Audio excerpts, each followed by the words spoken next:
दूदाम समप्रभां मृगपतिं स्कन्धस्थितं भीषणं कन्याभिकरवाळखेटविलसधस्ताभिरासेवितं हस्तैश्चक्रगदाशिखेटविशिखं सापङ्गुणं तर्जनी बिभ्राणामनलात्मिकं शशिधरं दुर्गां त्रिनेत्रां भजे। ओम अतुलितबलधामं हेमशैलाभदेहं धनुजवनकृशानुं ज्ञानिनामग्रगण्यं सकलगुणनिधानं वानराणां मधेशं रघुपति प्रियभगतं वातजातं नमामि। महापत्रसुन्दभ्ये नमः। ओम हं हनुमद्रुद्रात्मक हं पर स्वाहा हनुमते नमः।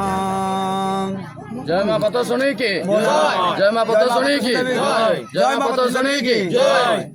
कौन ना मो ना श्री पूर्णचंद्र पाणी आम घर ओलटंगा मुझे पूजा करुच्ची मोर जो 16 वर्ष बयस होता है मुझे पूजा आरंभ करुच्ची। पूर्वज मान पूजा करती ना आप? हाँ आमर पूर्वज मैंने एमती पूजा करने एमती कहार के भोगराग भल मंदिर पूजा करते आसती ना एठी जमीदार अमलू ये बारिक निजुक्ति थिला। बारिक पुटे तार संक्रांति पूर्णमी अमावास्या एमती से पूजा करे। जमीदार जो आमर बलभद्रपुर मौजार आमर जो जमीदार थिले से प्रथमे ये नगर थिला यही ठाकुराणीर नगर थिला एवं तांकर जो पुरोहित वंशज थिले नलांगरे से सब गोटे पुरोहित वंशज गोटे पुआ आनी ये जगह बाड़ी शासन देकी रखेले रखेले ठाकुराणी से जमीदार थे सी भी थे कालक्रमे जमीदार नर तोड़ले पुणी जो बर्तमान बलभद्रपुर ग्राम अच्छी से नर तोड़े तो ब्राह्मण ये रहीगले। किसी दिन पर से ब्राह्मण कहले मुझे जहाँ बाप कका दादा एम जहाँ शुणी से कहले कि मुझे एका रही पार्नि बणरे बहुत असुविधा होची। जमीदार तो कौन कले ना गाँव में गोटे जगह देले पुणी से जगार से ब्राह्मण पुरोहित रहिले किंतु ब्राह्मण ये थिला बेले ठाकुराणी थिले से गाँव में थिला बेले से ठाकुराणी से जो ब्राह्मण ये आसी रहा से ठाकुराणी से चाहिए मुझे पड़े एवं बहुत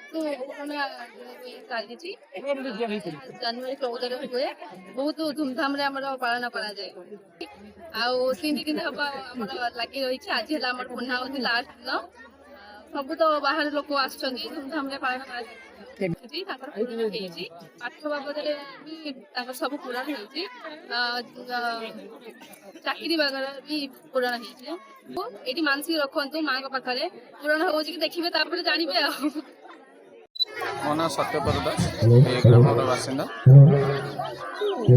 आमर आकलन ना आम पूर्वपुरुष माँ ये पूजा पाई किंतु खोलार गछमूल माँ पूजा पाऊले आम किसी पिलांकर उद्यम से गोटे नूतन पीठ तैयारी कले ग्रामवासी सहयोग 3 दिन धरी प्रथम दिन कलश शोभा यात्रा द्वितीय दिन पीठ प्रतिष्ठा होता एवं आज पूर्णा माँ तो बहुत महिमा ये बहुत लोक मानसिक करती गुआ पैसा बसाती एवं से मनस्कामना पूर्ण हुए घोड़ा भी आणिकी दियंती।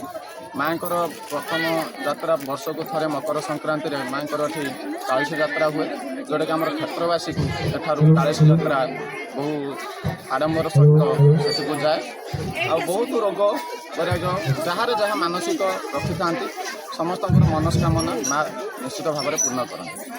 देखा मिलूँ माँ तेंतुली गछ मूल रोचे आज्ञा महात्मा तेंतुली गछ मूल रोथार ना है पत्रस्वरी पत्र मध्य आबद्ध हो रही जगह पूर्व